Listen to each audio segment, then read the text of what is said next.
Computer.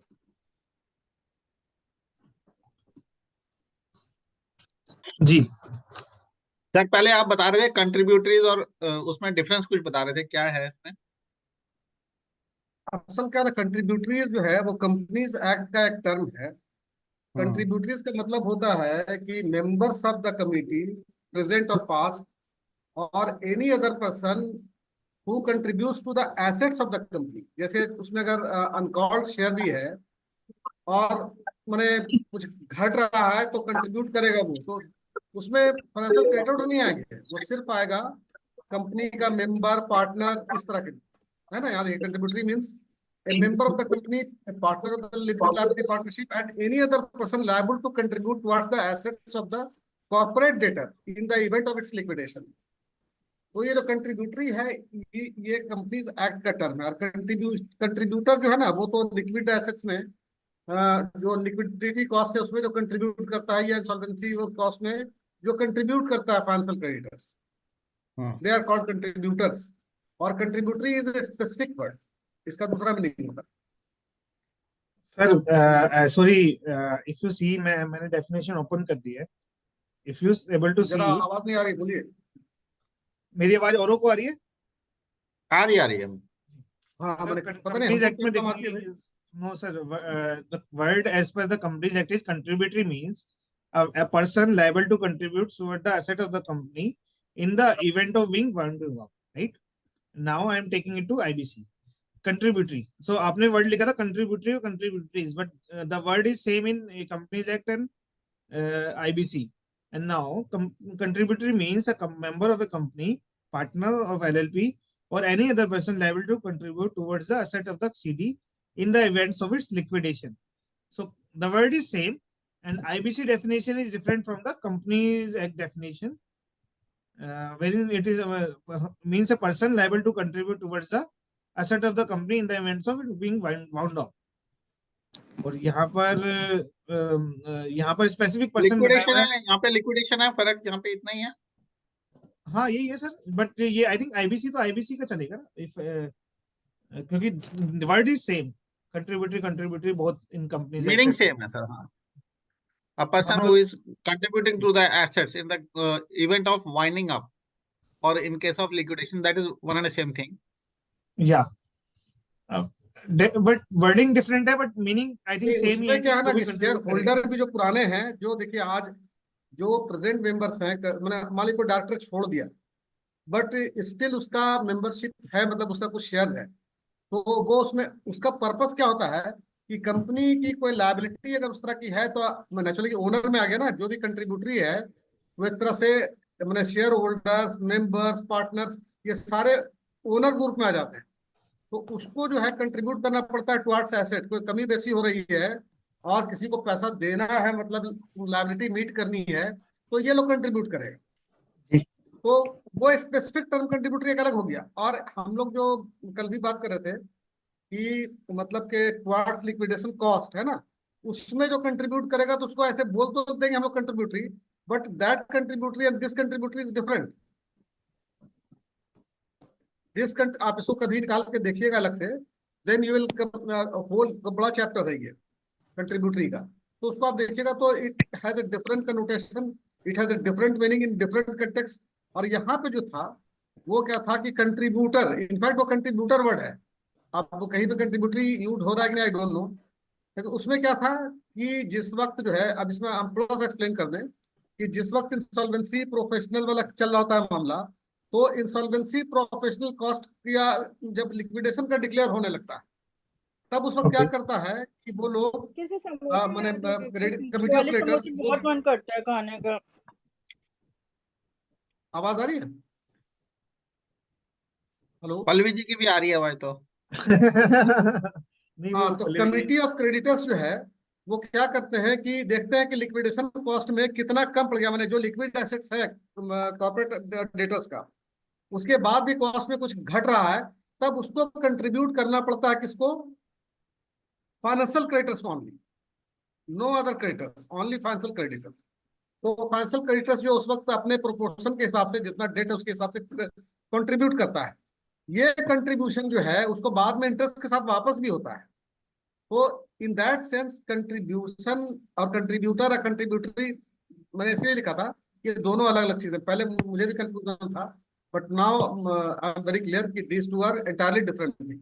चले 5 चलिए आगे मिनट उस पे भी 2-3 मिनट उस पे भी लगाए, वो जो इश्यू चल रहा था आज कि वेदर उसका सैलरी रुक जाएगा या नहीं रुक जाएगा आरपी का, in case some stay petition is there. देखिए उसमें सुप्रीम कोर्ट ने डिसीजन ऑलरेडी दे दिया है, इसीलिए वो अब प्रेसिडेंट बन गया है। सुप्रीम कोर्ट ने क्या डिसीजन दिया, असल क्या था, एनसीएलटी ने मान लिया था, समझ रहे ना, एनसीएलटी एपीलेट अथॉरिटी ने बोला था कि नहीं उसको 31,85,000 समथिंग है, वो उसको देना है, मतलब आगे तक वो चल गया, तो जो स्टे के बाद वाला एपीलेट का मांग रहा था वो। लेकिन सुप्रीम कोर्ट में दूसरों ने केस दाखिल किया कि भाई जब स्टे ऑर्डर आ गया तो अब इसका काम क्या है इंसॉल्वेंसी प्रोफेशनल का, जब केस ही खत्म हो गया वहां से उस दिन से, तो why should we should pay. लेकिन सुप्रीम कोर्ट ने डिसीजन यही दिया कि नहीं, जिस दिन स्टे ऑर्डर आ गया उस दिन के बाद से उसको पेमेंट नहीं होगा, सुप्रीम उसके कोर्ट का भी पहले जजमेंट के आ दिन तक चुका है पेमेंट होगा। सुप्रीम कोर्ट का भी उसके जजमेंट बाद आ ये भी बोला गया कि अगर उसका कोई कॉस्ट है वो मिल जाएगा, वो रिवर्स कर देंगे। लेकिन स्टे ऑर्डर खत्म होने तक ही है, इंसॉल्वेंसी वो स्टे ऑर्डर प्रोफेशनल खत्म का होने जो टाइटल लॉजिकल नेम नहीं क्या लग है रहा सर सर, उसका? लॉजिकल नहीं लग रहा सर ये है? बात ना, मतलब लॉजिकल नहीं लगता। सुप्रीम कोर्ट ने भी जजमेंट दे दिया, फिर ये तो खत्म ही stay हो गई order- क्यों बात। लॉजिकल नहीं लगता है? नहीं नहीं, क्यों लॉजिकल नहीं लगता, आप ऐसे मैं समझिए। बताता हूँ सर, During- during the- मैं बताता हूँ कि वो बेसिकली उसको एज ए गोइंग कंसर्न भी बना के रखना है, राइट? तो उस पीरियड में वो काम करेगा, उस पीरियड में जो वो एक्टिविटी कर रहा है एसेट को गोइंग कंसर्न बनाने के लिए, उसके लिए वो काम कर रहा है और उसको सिर्फ एक्सपेंस का रिम्बर्समेंट मिलेगा, जो वो खर्चा करेगा, उसको अपनी फीस नहीं मिलेगी। तो वो मतलब ड्यूरिंग वो भी क्यों काम करेगा? ड्यूरिंग द पीरियड ऑफ ये जो स्टे ऑर्डर है ना, जो जी स्टे ऑर्डर क्या परमानेंट नहीं रहता है, वो पर्टिकुलर पीरियड के लिए रहता है till the final this thing. तो जहां जब तक स्टे ऑर्डर कंटिन्यू होगा तब तक ही उसको फीस नहीं मिलेगी, उसने वो लिखा है। सो बेसिकली नहीं नहीं नहीं एक मिनट सर, मान लीजिए एक स्टे ऑर्डर लग गया, 24 फरवरी को स्टे ऑर्डर लग गया, और सिर्फ 24 फरवरी को लग 3 गया, महीने के 24 लिए मार्च लगा। तक रहा, एक बार के लिए 24 मार्च तक रहा। 1 महीने के लिए लगा।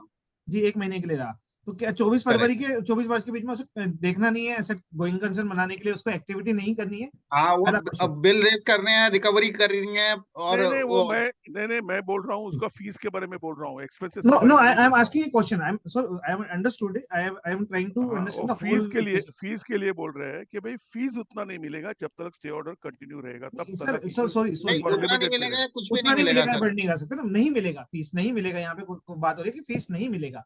तो बेसिकली उस टाइम की एक्टिविटी क्यों करेगा कोई? आप मुझे बोलेंगे कि आप काम कर दीजिए, उस टाइम की फीस नहीं मिलेगी, उस टाइम पे मैं, फिर मेरे को लाइबिलिटी भी मत दीजिए ना, मैं rights and responsibility come with the same thing, you know. देखिए आप इस केस को पहले अगर ठीक से पढ़ा आपने, जी तो उसमें क्या बोल रहा है कि सुप्रीम कोर्ट ने स्टे मतलब इंसॉल्वेंसी प्रोसेस पे ही ये रोक लगा दी। उसका क्लेम ही ये था कि गलत तरीके से इंसॉल्वेंसी प्रोफेशनल चल रहा है, प्रोसेस चल रहा है, ये इंसॉल्वेंसी प्रोसेस खत्म होना चाहिए। हाँ, तो तो स्टे थोड़ी परमानेंटली लगेगा, स्टे तो कभी इसको ना कभी सुप्रीम निकलेगा कोर्ट ने ना। क्या किया कि उसने स्टे ऑर्डर स्टे का लगा दिया, मतलब अब इसके आगे कुछ नहीं बढ़ेगा इंसॉल्वेंसी प्रोसेस। अरे भाई, लेकिन स्टे तो ऑर्डर अब के जब लिए लगा दिया पीरियड रहता है, उसके वो बाद क्या हाँ परमानेंटली स्टे ऑर्डर नहीं रहता है। नहीं, ठीक है, स्टे ऑर्डर पर्टिकुलर पीरियड के लिए भाई है। उसके बाद ऑर्डर दे दिया नहीं, उसने वेकेट भी जजमेंट हो दे जाता है, दिया, उसके लेकिन बाद वेकेट ऑर्डर कर दिया। अब देखिए उसने, अब जब देखिए या मैंने इसमें ठीक है, आप कह सकते हैं कहीं कहीं पे कि जस्टिफाइड, कहीं कहीं पे हो सकता है कि उसने 1 महीना कुछ काम कर लिया, तो 1 महीना क्या काम करेगा, उसको उसको मतलब स्टे लग गया का मतलब क्या हुआ कि स्थिति यथावत रहेगी, कुछ नहीं करना है इसके बाद।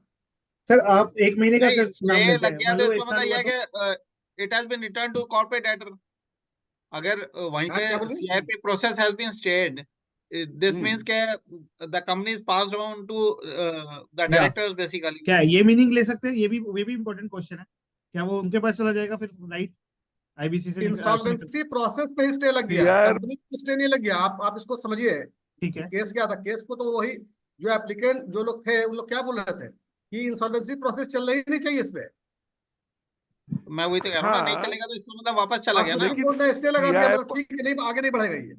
जब सीआईएफ आगे पर नहीं बढ़ेगा दैट जी मीन्स के भाई आज से हमको ऑफिस जाने पे पाबंदी लगा दी गई, मान लीजिए कि आज से आप सस्पेंडेड हैं, ओके। तो हम तो बोले नहीं, बेसिकली आप तो पावर ही बोले चली गई थे कि उसकी अभी आईबी तो की। फाइनल ऑर्डर नहीं है, हम तो ऑफिस जाते रहते हैं, हाँ तो ठीक है हमको ना, पूछना लेकिन पड़ता है।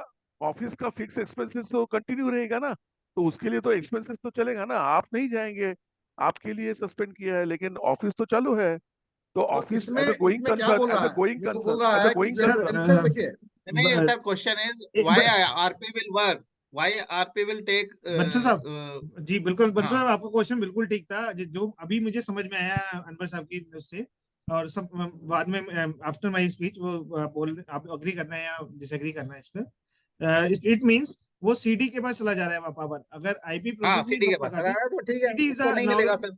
तो फिर सिर्फ वो हाँ आरपी सिर्फ कुछ ऐसे खर्चे हो सकते हैं जो उसे करने पड़ेंगे उस समय, मतलब उस आरपी को भी हाँ कोर्ट में हाँ, आना है। टेक अप करने के लिए और चेंज ओवर टेकअप करने करने के के लिए लिए, भी काफी खर्चे करने पड़ेंगे। यस हाँ, हाँ, दैट तो इज फाइन। उसके लिए क्योंकि बस सीआर वो एक्सपेंसेस का रिम्बर्समेंट सीआर मिलेगा, वो काम नहीं करेगा। ये अंडरस्टूड मेरा है। अब नाउ कमेंट प्लीज। CIRP का बेसिक कंसेप्ट है, it has to, it is in the process of going concern, it's जी नॉट स्टॉप। तो एक्सपेंसेस तो परफेक्ट, बढ़ते रहेंगे ना, वो जी तो जी चलते बिल्कुल रहेंगे। बिल्कुल। जो इसेंशियल है वो तो चलते रहेगा, इलेक्ट्रिसिटी बिल रहेगा, वाटर का चार्जेस रहेगा, वो तो चार्ज तो देना ही पड़ेगा ना, वो तो बंद नहीं होगा। आप प्रोसेस अरुण बंद सर, कर सकते हैं। अरुण सर, हाँ अरुण सर, यहाँ पे आपने ध्यान से मेरा सुना हो तो मैंने ये कहा कि वो आईपी सीआरपी स्टॉप कर दिया है, तो इट मींस वो सीआईपी रुक गई है। अब now it is a normal company, stay order IP की प्रोसेस में लगा दिया है, तो नॉर्मल कंपनी होगी। कंपनी का खर्चा तो हमेशा रहेगा, इसके अलावा और हाँ भी खर्चे हो सकते रहेंगे, बट क्योंकि आईपी में रोक लगा दिया है तो कंपनी अब नॉर्मल हो गई है, कंपनी आईपी में नहीं गई है, ये माना जाएगा। तो उसके जो खर्चे चल रहे हैं वो जो जैसे जैसे चल रहे थे पहले वैसे ही चलेंगे, पर आईपी को पे करना नहीं है उन खर्चों से रिलेटेड। आईपी को उस पीरियड में जो कोर्ट में अपियरेंस होगी और उस अपियरेंस की कॉस्ट होगी या उससे रिलेटेड और कोई एक्सपेंसेस होंगे, तो उनका रिम्बर्समेंट मिलेगा। This is what I mean. चलिए आगे चलें सर। ओके, हाँ गो कंट्रीब्यूटरी अहेड। लॉ का आप एक इसका एग्जांपल लीजिए, कोविड पीरियड में जो भी डिफॉल्ट करेगा उसको माफी है। अब एक लॉ है तो उसको मानना होगा आपको। आप तो उसमें लॉजिक रख सकते हैं कि नहीं, वो आदमी तो बदमाशी में डिफॉल्ट किया, फ्रॉड किया, फिर क्या है, उसको माफ होना चाहिए। लेकिन जब गवर्नमेंट एक लॉ बना दिया कि भाई इस तारीख से इस तारीख के बीच में कोई भी डिफॉल्ट होगा उसको उन्हें सीआरपी उसका एप्लीकेशन एक्सेप्टेबल होगा।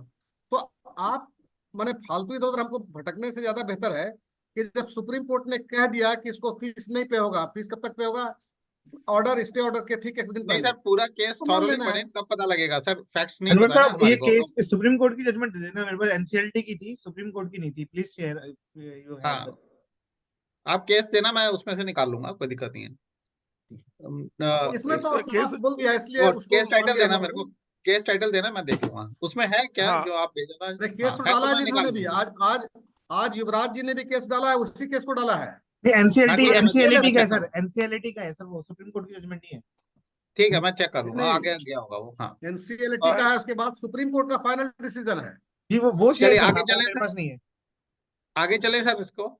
नहीं नहीं, आपने जो डाला है ना सिमिलर केस है, और उसमें सुप्रीम कोर्ट के आदेश के बारे में बोला, क्यों बोला, सारी चीजें आपने डाल दिया, लेकिन आपने एक पढ़ा नहीं उसको।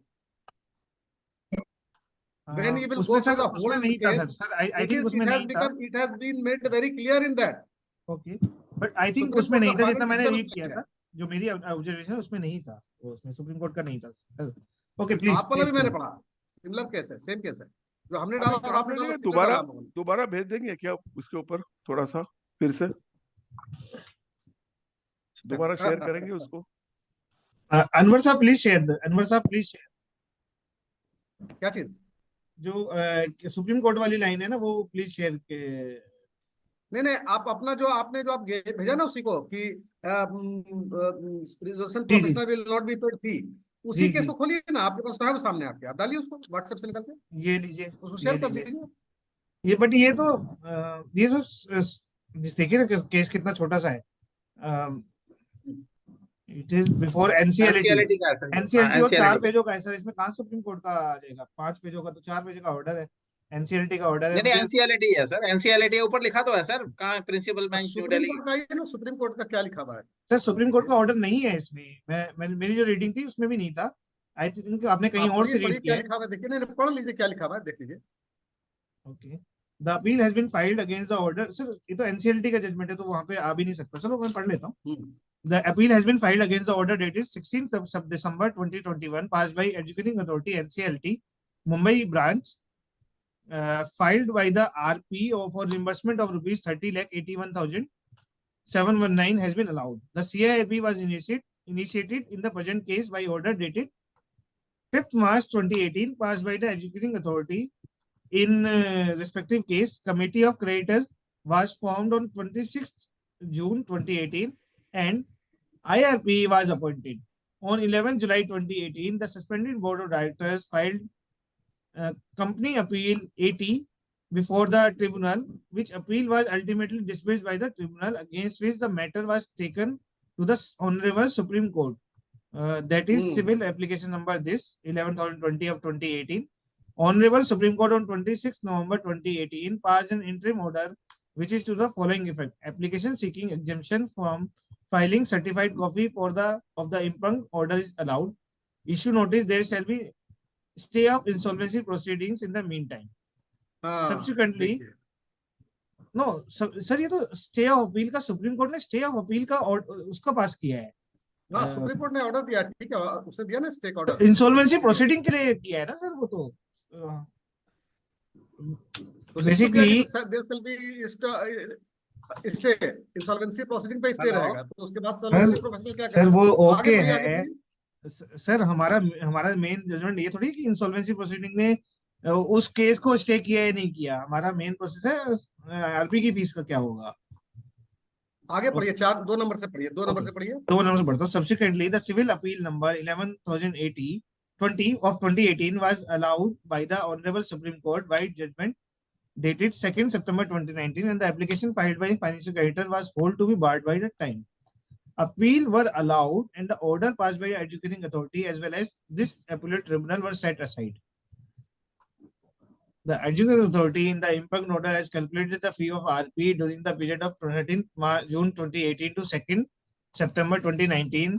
The order passed by adjudicating authority in paragraph 17 is to the following effect: having considered the submission of counsel appearing for the applicant and on perusal of the records placed before the tribunal, we are of the considered view that the fee for the RP during the CIRP period of the CD for the time period between from 13 June 2018 to 2nd September 2019, as indicated in page number 11 of item A of the IA 3251 of 2019, constituting to rupees 30,81,719 to be paid by the FC, that is IndusInd Bank and Abhyudaya Cooperative Bank Limited, proportionately as per their total share of member of the COC, that is IndusInd Bank holding 93% amount of this and Abhyudaya Cooperative Bank amounting to 6.04% in respective calculation. Learned counsel for the appellant submit that when the Honorable Supreme Court of India has stayed the insolvency proceedings, there is no entitlement of the fees to the RP. The learned counsel for the RP, refuting the submission of learned counsel for the appellant, contends that even when insolvency proceedings were stayed, certain expenses were incurred by RP, which payment cannot be denied. We have here learned counsel for the parties and proceeded the record. The operating part of the impugned order is paragraph 17 and 18. We have already extracted above the paragraph 17 and paragraph 18 is to the following effect. Paragraph 18, further apart from the above fees, the other expenses as indicated in page number 13 item B, C, D and E of respective 2019 judgment, aggregating to 5,34,119 is to be paid by the CD. When the Honorable Supreme Court by interim order dated 26 November 2018 has stayed the insolvency proceeding, which proceeding ultimately were set aside by the final judgment dated 2nd September 2019, we are of the view that RP is not entitlement for any fees after 26 November 2018. The RP entitled for the fees from 13 June 2018 to 25th November 2018.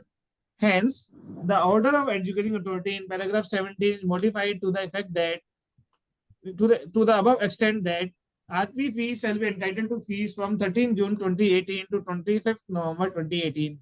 No fees shall be entitled with effect from 26 November 2018. The order passed in paragraph 17 is modified to the extent in regard to the order of expenses as ordered in paragraph 18 of the impugned order. We affirm the order of the adjudicating authority in paragraph 18 and the same to be paid as directed by adjudicating authority in paragraph 18. The appeal is partly allowed to the extent. तो basically supreme court ने interim order लगाया है और NCLT का judgement है ये, जिसमें उन्होंने आरपी की फीस को के लिए मना किया है एज वेल एज, लेकिन आरपी की एक्सपेंसेस को पे किया है। This is what we understand, right sir? बिल्कुल। इसमें इसमें एनसीएलटी ने पहले क्या कहा था कि उसको ज्यादा का फीस अलाउ कर दिया था, लेकिन फिर उधर उन लोगों ने कहा कि भाई जब आपका टाइम बार था ये केस, तो सबसे पहले तो उसको एप्लीकेशन को मतलब एक्सेप्ट ही नहीं होना चाहिए था। दिस एप्लीकेशन वाज टाइम बार। लेकिन अब उसको सुप्रीम कोर्ट इसलिए कह दिया कि जब हमने जब 26 That this is November what को I'm जब मैंने saying. उसको Facts of the case were not clear ना. हाँ फैक्ट्स नहीं पता ना सर, वो टाइम बारिंग हो चुका है, 180 से टॉप रहा है वो, तो उसको वो कह रहा है मेरे को तो अरे वो काम मिल शुरू में गया। लिख दिया ना, आप शुरू में लिख दिया है, वो शुरू में हाँ लिख दिया है भाई, शुरू हाँ में लिख दिया भाई किसी कोई इसको इसका सीआरपी प्रोसेस खत्म करने के लिए कहेगा तो कोई रीजन देके कहेगा ना, कैसे कहेगा खत्म कर दीजिए। उसका कंटेंशन था कि इट वाज टाइम बार्ड, जो बाद में सुप्रीम कोर्ट ने देखा, जो भी वो रीजन हो कि टाइम बार्ड था या जो भी था, उसके बाद ही से आदेश था कि हमने जिस दिन से अब है कि आरपी को तो आपने अप्लाई कर अपॉइंट कर लिया, अब ये तो नहीं कर सकते भाई क्या था नहीं था, हम तो फीस लेके हम आए हैं तो। लेकिन सुप्रीम कोर्ट का कहना है कि जिस दिन से हमने स्टे लगा दिया एंटायर सीआरपी प्रोसीडिंग्स पे, तो उसके बाद से आपको किस चीज का फी, हाँ आपका कॉस्ट जो है आप मिल जाएगा, if you have incurred some cost तो वो मिल जाएगा। क्योंकि ऐसा भी हो सकता है आज हमने स्टे लगाया लेकिन बाद में आपने पे किया कुछ कॉस्ट, तो इसलिए बोला कि पार्टली मॉडिफाई किया, और पार्टली मैंने उस चीज को रखा कि जो कॉस्ट है उसको देने के लोग कह दिया, लेकिन फीस के बारे में क्लियरली बोल दिया बाद में भी कि वो 26 नवंबर ही तक देगा, मतलब स्टे ऑर्डर के दिन तक के एक दिन पहले तक मिलेगा, 25 नवंबर तक। तो बड़ा क्लियर है केस इसमें, ठीक से पढ़िएगा। अभी आपको थोड़ा हमको लगता है सुकून से नहीं पढ़ा, अगर आपने, मैं तो इसको पढ़ा हो चुके, जैसे ही हमको युवराज ने भेजा है मैंने उसको ही पढ़ा, तो it became very clear to me कि क्या था केस, क्या हुआ, एनसीएलटी ने क्या किया, एनसीएलटी ने क्या किया, उधर के जो लोग थे उन्होंने क्या किया, सुप्रीम कोर्ट ने क्या कहा और फाइनल क्या आदेश आया, यही तो है इतना इसमें। तो आप जब इसको अकेले अनवर साहब, तो यहाँ हाँ पे उन्होंने स्टे लगाया है ना इंसॉल्वेंसी प्रोसीडिंग में, ये भी एक व्यू है, आपका सेम व्यू है? और वो अभी भाई कोर्ट जजमेंट पूरा नहीं हुआ। आप समझिए कि देखिए स्टे जो लगा उसके बाद एक आदेश आया ना, उसमें क्या लिखा हुआ है, जब उसने ये कह दिया कि उनको फी ही मिलेगा किस दिन तक, स्टे तक, अब जस्टिफाइड है कि नहीं है, सुप्रीम कोर्ट के बहुत सारे मामले अनजस्टिफाइड भी हो जाते हैं जो हम लोग को लगते हैं सरफेस पे, लेकिन जब उसने डिसीजन दे दिया और एनसीएलटी ने भी उसको कहा कि हाँ ठीक है ये इंटाइटल्ड है फी वहीं तक लेने का जब तक स्टे नहीं लगा था, स्टे के डेट के बाद नहीं इनको फी मिलेगा, हाँ कॉस्ट मिल जाएगा। तो अब इसमें बोन ऑफ कंटेंशन क्या है, मैंने हम समझ नहीं पा रहे हैं, what exactly we are trying to prove, where is the confusion. Sir ये हम कंस्ट्रक्ट कर सकते हैं कि जैसे मान लीजिए आज की डेट में कोई मान लीजिए आया है मैं एमपी, और वो भाई इस केस में एनसीएलटी मान लिया, एक मिनट में साहब, एक हाँ मिनट में साहब, मैं खत्म कर देता हूँ, अगर आपको ओपिनियन होगा तो उसमें कब कमेंट कर देना।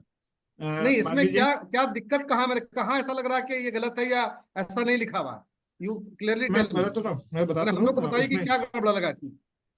नहीं, मैं समझने की कोशिश कर रहा हूँ, गड़बड़ नहीं है, केस को कंस्ट्रक्ट समझने करने की की कोशिश कोशिश में देखिए मेरा अपना मानना है कि अभी आप लोगों ने इसको सुकून से नहीं पढ़ा है, और आप पढ़ते वक्त भी मैंने ऊपर से नीचे तक बातों को ध्यान से नहीं देख रहे हैं। जब मैंने सुकून से पढ़ा आज जब आपने भेजा तो इट बिकम क्रिस्टल क्लियर कि क्या है मामला। तो in the same way when you will read it properly आपको भी क्रिस्टल क्लियर हो जाएगा। अभी आपने पढ़ा ऊपर का उधर छोड़ दिया, इधर छोड़ दिया, बोले कहाँ क्लियर है केस में क्या था भाई, एक जगह लिखा हुआ है टाइम बार्ड, इसी केस के अंदर लिखा हुआ है टाइम बार्ड था, अब आप उसको नहीं देख रहे हैं, तो केस क्लियर करेगा। सब केस कुछ भी हो, जो आदेश है वो रूल हो जाता है। Supreme court once supreme court decide something, और ये सिविल पिटीशन था मालूम है ना, जो अलग से स्पेशल केस होता है उसको सुप्रीम कोर्ट ने सुना और उस पर अपना ये दिया, और फाइनली एनसीएलटी ने भी उसको माना।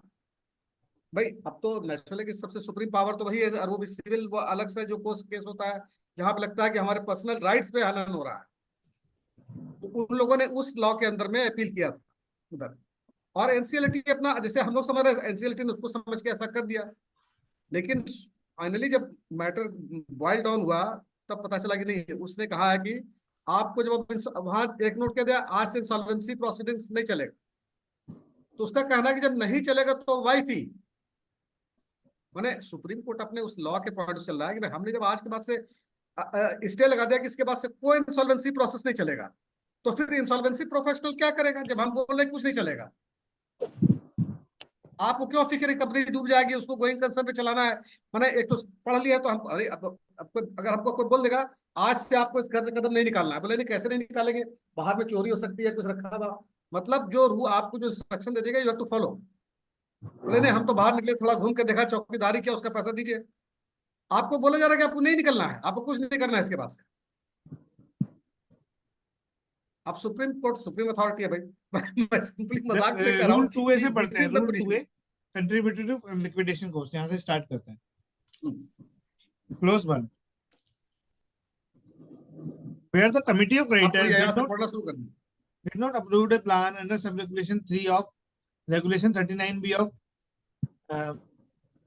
IBBI CIRP regulation 2016, the liquidator shall call upon the financial creditors being financial institution to contribute to the excess of the liquidation cost over the liquid asset of the CD as estimated by him in proportion to the financial debts owed to them by CD. Illustration: assume the excess of liquidation cost over liquidation asset is ₹10, and estimate as estimated by the liquidator. Financial creditor will be called upon to contribute as under. Financial institution A 40%, ₹40, and B 60, and non-financial institution A 50, non-financial institution B 50. Total amount is 200. And the same proportion the liquidation estimated cost, excess of liquidation cost over liquid asset is divided proportionately. Sir, I अब move इसमें ahead. देखिए दो चीज, हाँ ठीक है, बोलिए अगर आप इसमें एक वर्ड पे ध्यान दीजिएगा, बोल रहा है क्या, financial creditor being financial institutions, जी। मतलब कंट्रीब्यूट कौन करेगा?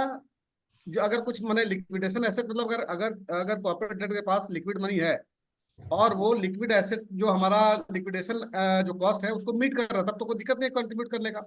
लेकिन अगर उसमें कुछ पैसा 5-10 लाख है लिक्विडेशन कॉस्ट और लिक्विड एसेट्स है 8 लाख का, तो 2 लाख कंट्रीब्यूट करेंगे, कौन करेगा? फाइनेंशियल क्रेडिटर्स बीइंग वो तो क्लियर फाइनेंशियल है, इंस्टीट्यूशन, मतलब banks and other institutions, regulation clear है, नॉन फाइनेंशियल इंस्टीट्यूशन नहीं रेगुलेशन करेगा। इसीलिए एग्जांपल जो दिया कि इसका भी डेट है 50-50, लेकिन उसको जीरो, उसको नहीं कंट्रीब्यूट करना है, कंट्रीब्यूट जो करना है सिर्फ फाइनेंशियल इंस्टीट्यूशन को करना है। ये रेगुलेशन में क्लियर लिखा है और उसमें कोई क्लैरिफिकेशन का कोई जरूरत ही नहीं है, क्लियर है एकदम, हाँ यस, टेबल भी क्लियर है एकदम। जी। उसी को समझा दिया इसने यहाँ पे। Close 2, the contribution नहीं, made. इसको देखिए क्या है कि हम लोग के पढ़ने का मकसद है कि it should be clear to everyone. अगर किसी को क्लियर नहीं है तो वो अपना ऑब्जेक्शन रेज करेंगे यहाँ पे, ये नहीं कि हम लोग बोल दिया तो हो गया। मतलब everybody needs to understand everything, the purpose of study is this. तो अगर किसी को थोड़ा कंफ्यूजन है उसको रेज कीजिए, क्वेश्चन रेज कीजिए भाई। Definitely, sir.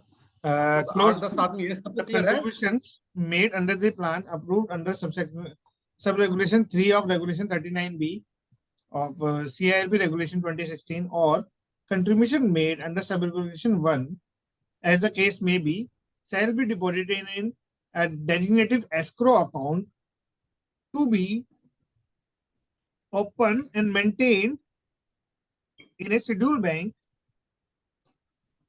within 7 days of the passing of the liquidation order. यहाँ से क्वेश्चंस बहुत सारे आते हैं, तो I am repeating it. The contribution made under the plan approved under sub regulation 3 of IBBI CIRP rules 2016, or contribution made under sub regulation 1, as the case may be, shall be deposited in a designated escrow account to be opened and maintained in a scheduled bank within 7 days of the passing of liquidation order. कोई बोलना इसका क्या चाहता है? मतलब हुआ? Basically हाँ, मैं CIRP में बोलना जब चाहता हमारा हूँ CIRP में हमारा लिक्विडेशन का पास हो चुका है और कोई कंट्रीब्यूशन मेड किया अंडर सब रेगुलेशन 1, तो वो डिपॉजिट होगा designated escrow account to be maintain open and maintain. Schedule bank में आपको अकाउंट ओपन करना पड़ेगा और मेंटेन करना पड़ेगा डेजिग्नेटेड एस्क्रो अकाउंट, उसी में वो पैसा डिपॉजिट होगा और 7 डेज में आपको डिपॉजिट कराना पड़ेगा with in 7 days of the नहीं, पासिंग लेकिन ऑफ ये जो ये रेगुलेशन 39 भी जो कह रहा है आपको, इनफैक्ट देखिए हम लोगों ने पहले भी क्या पढ़ा था कि जिस वक्त आरपी चल रही होती है ना, और रिजोल्यूशन प्लान वगैरह जो आया एक्सेप्ट नहीं हुआ, तो उसी वक्त पता चल जाता है कि कंपनी लिक्विडेशन में जाने वाली है। तो उस वक्त क्या करता है कि रिजोल्यूशन प्रोफेशनल जो है वो लिक्विडेशन कॉस्ट को उस वक्त कैलकुलेट करता है, फिर एस्टिमेट करता है वो, और देखता है कि लिक्विडेशन के लिए पैसा है कि नहीं इस कंपनी में। अगर नहीं है तो कंट्रीब्यूशन उसी वक्त शुरू हो जाता है, और वो ही पैसा जो है ये जो है कहाँ होता है, एस्क्रो अकाउंट में डालना पड़ता है बाद में। उससे लेकर के मतलब तय तो हो गया किसके उसको कितना देना है। अब लिक्विडेशन ऑर्डर जैसे ही पास हो गया तो फॉरेन अकाउंट खुलेगा, जिसका जिसका जितना कंट्रीब्यूशन देना था और जितना लिक्विडेशन एसेट में था कॉर्पोरेट डेटर के, इन सबको मिला करके उस पैसे को एक एस्क्रो अकाउंट में डाल करके 7 डेज में, लिक्विडेशन ऑर्डर के पास करने के 7 डेज के अंदर ये सब काम कर देना है। Anwar साहब, Anwar साहब, I partly agree with you, but partly मैं disagree करूंगा। मतलब उस समय तो कैलकुलेशन वो एग्जीक्यूटिव अथॉरिटी को सबमिट कर देगा। आप एक काम कीजिए ना, आप 39B देख लीजिए ना, पहला निकालिए वो सीआरपी हाँ, में 39B 39B निकालिए। खोलिए। जब तक आप वो नहीं पढ़ते क्लैरिटी नहीं आ जाएगी। Okay, okay, I am opening हाँ it. I खोलिए am तो जरा opening it. सा 39B क्या है। It's not Yeah, CRP. CA, limiting subsection, liquidation cost. Process उसमें for CA, car. उसमें 3 है, subsection 3, Sir, sub you were regulation sir. 3। जी, just a second, I am doing Zoom so that everybody can read it. No, sir, it is insolvency इसको resolution बड़ा process. कर दीजिए, थोड़ा zoom कर दीजिए। हाँ Zoom कर दिया मैंने। उसमें सब Now सब रेगुलेशन 3 देख लीजिए। this is for CIRP. Okay. हाँ, CIRP। Where the estimated value of liquid assets under subregulation 2 is less than the estimated liquidation cost under subregulation 1. The committee shall approve a plan providing for contribution for meeting the difference between the two. Okay, okay, right, Anwar sahab. Right, Anwar sahab. I agree with you. फिर से explain कीजिए इसको। Where the estimated value of the liquid asset under subregulation 1 is less than the estimated liquidation cost under subregulation 1. तो जहां पे liquid assets की estimated value कम होगी लिक्विडेशन कॉस्ट से, committee shall approve a plan providing for contribution for meeting the difference between the two. Committee उसी समय पे अप्रूव करेगी, उसी वक्त कर देगी। उसी वक्त कर देगी। तो he is correct in the same. ये सब रेगुलेशन 1 क्या बोल रहा है?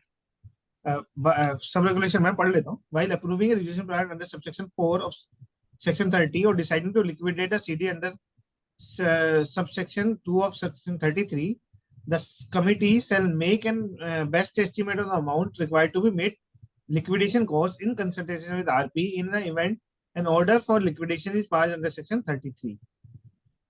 जब बेसिकली उसका अप्रूवल चल रहा है ना, उस समय पे उन्हें ये काम भी करना पड़ेगा, तभी एग्जीक्यूटिव अथॉरिटी डिसाइड कर पाएगी ना। ये सब काम करना पड़ेगा कि लिक्विडेशन कॉस्ट कितनी आएगी, ये बेस्ट एस्टिमेट करना पड़ेगा। इवन इफ वो पास हो जाए, हमें जब एजुकेशन अथॉरिटी को सबमिट करना है तो ये रूल 39B का कंप्लायंस हमें साथ में करके देना है। ये क्लियर नहीं हो रहा है, थोड़ा सा कुछ कंफ्यूज हो रहा है। मतलब देखिए क्या है ना कि जब रिजोल्यूशन प्लान जब अप्रूव हो रहा है, या देखिए उसमें क्या पॉसिबिलिटी रहती है कि रिजोल्यूशन प्लान बाद में फेल भी हो सकता है। क्यों? वो सामने वाला नहीं मीट कर दिया, कॉर्पोरेट डेटर ने फ्रॉड कर दिया, किसी ने एप्लीकेशन डाल दिया, मतलब there are ample possibility of the corporate debtor going into liquidation. तो इसीलिए कमिटी को एक एस्टिमेटेड लिक्विडेशन कॉस्ट भी उसको देखना पड़ता है, और ये भी देखना पड़ता है कि that liquidation cost is more than the liquid assets of the CD, और उसमें कुछ कंट्रीब्यूट भी करना पड़ सकता है। तो उसी वक्त एक एस्टिमेट आ जाता है कि हमारा अपना जो है इतना कॉस्ट होगा लिक्विडेशन कॉस्ट में, कॉर्पोरेट डेटर का इतना कॉस्ट बचा हुआ है, इतना पैसा है, और इतना पैसा किसको देना होगा? फाइनेंशियल कंट्रीब्यूटर को, माने फाइनेंशियल इंस्टीट्यूशन, माने बैंक्स को। अब ये एस्टिमेट होकर रखा गया, जैसे ही लिक्विडेशन पास हुआ ऑर्डर, वो कंट्रीब्यूशन मेटेलाइज कर जाता है, माने कंटिंजेंट लायबिलिटी हो गई एक तरह से उसकी। अब लिक्विडेशन कॉर्पोरेट डेटर का जो लिक्विड एसेट उसको डेबिट करके, और दोनों या